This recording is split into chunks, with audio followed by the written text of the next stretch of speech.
Alright, what you just saw is something that I've actually seen twice in my entire life, which is a holster failure. Now, just to make things clear, with holsters and a lot of stuff when it comes to additions or stuff that we buy for our firearms, make no mistake about it, you absolutely get what you pay for. So if you get one of those $10, $15 holsters off of Amazon, you can more than likely expect it to perform like a $10, $15 holster from Amazon. Likewise, if you go and get a nice piece of kit, a nice piece of Kydex from a reputable company with a good track record, we should absolutely have no problems. But with that being said, a holster failure is something we absolutely have to be mindful of. And then for us internally, our own holsters that we're actually using, we have to know how to defeat that holster in the event the holster does fail us. So what I have here, I have two guns, two separate holsters. For me to go over all holsters, because there's just thousands of them out there, it'd probably take me a better half of a lifetime to do.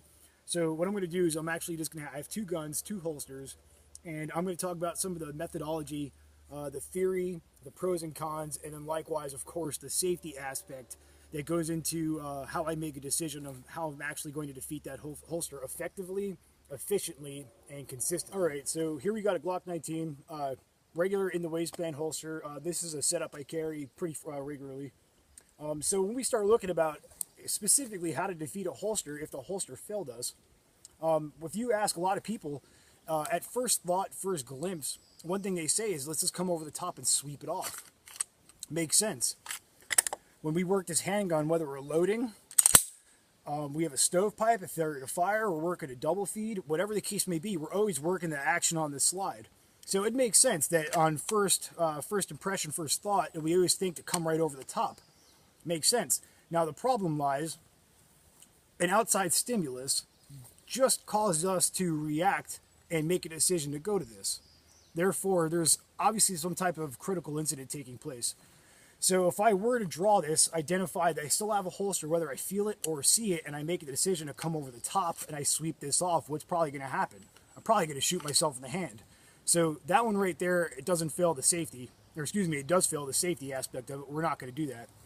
If I move around right here and I take a look at this top clip right here, if I draw, I present, I roll off my trigger guard, I could have my thumb come up and press this clip, which should shoot the holster off.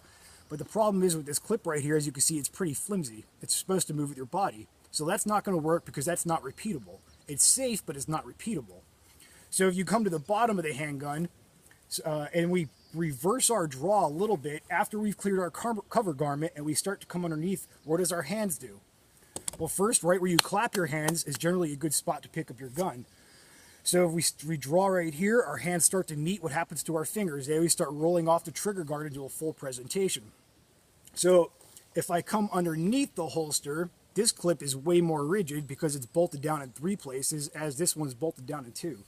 So if I draw, I present, I see or feel this holster come out with me, I could simply come off the trigger guard, eject the holster, continue my presentation to a full firing grip.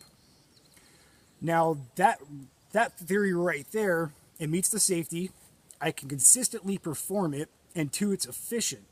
Those are the 3 key elements that we have to take away when we're determining how to defeat a holster that failed us. I'm going to grab another holster right here, which is a completely different defeat method, and then we're going to talk about that one real quick. So in that last particular setup right there, we kind of started from the top. We worked our way around. We found the most advantageous angle to go about defeating this was through the bottom. Here we have we got a Glock 26, another Kydex holster. We're going to work our way around this gun the exact same way as the last gun, but let's see what kind of result we get. We already talked about why we can't sweep our hand over the top. We don't want to shoot ourselves in the hand. Now if I move over to the side right here, I could press this also off with my thumb, but by no means is that repeatable. There's no way I can get enough inertia, momentum, or force behind this to actually push it off all the way. It just slides forward like 2 inches. If I try and come up underneath it, as you can see right here, there's absolutely nothing for me to bite up off the trigger guard. So that's not going to work. However, on the top of this holster, there's a pretty pronounced piece of material right here, part of the holster. It's here in order to accommodate suppressor height sights, things like that. So that's probably the most advantageous spot right here. and it's also keeping in line with safety, consistency, and efficiency. So as I draw, I start to present, I either see or feel the holster here. You come underneath the trigger guard, and we can just press this over the top and come into a full presentation and continue to take a shot. So when we start looking at holsters, or if you start looking at your holster in order to figure out how to defeat it if it failed, make sure it stays within those core components of safety, consistency, and efficiency.